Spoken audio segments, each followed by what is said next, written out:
Men's டே. ஏய் happy international men's டே. வா என்னைக்கு ஆண்களுக்கான தினம். என்னைக்கா?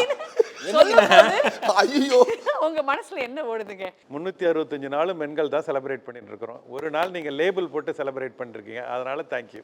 That is sweet. That is so sweet. Gopal sir நீங்க சொல்லுங்க. Happy men's day sir. உண்மையிலேயே இப்படி ஒன்று இருக்கான்னு எனக்கு தெரியாது.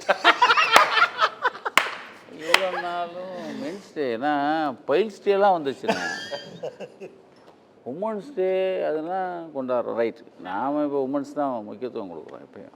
ஆனால் மென்ஸ் டேன்னு அந்த என்னை கூப்பிட்ட அந்த காவியா, மென்ஸ் டேக்கு நீங்கள் வரணும். மென்ஸ் டேவா? அது எங்கேம்மா இருக்குதுன்னு கேட்டேன். எங்கே இருக்குது? அப்போ நான் உடனே எனக்கு டவுட் வந்து தம்பி ஜெயலானிட்ட கேட்டேன். தம்பி இப்படி ஒரு பிள்ளை கேட்குது, அதாவது ஐபிசிலேருந்து, உண்மையிலே மென்ஸ் டேனா என்ன இருக்கா, உண்மையிலே கொண்டாட போகிறீங்களா இல்லை நம்மளை வர வச்சு போட்டுறது அச்சச்சோ. வேற ஏதோ ஒரு காவு வாங்குறது அப்படின்னு எனக்கு உண்மையிலே ஆச்சரியம்.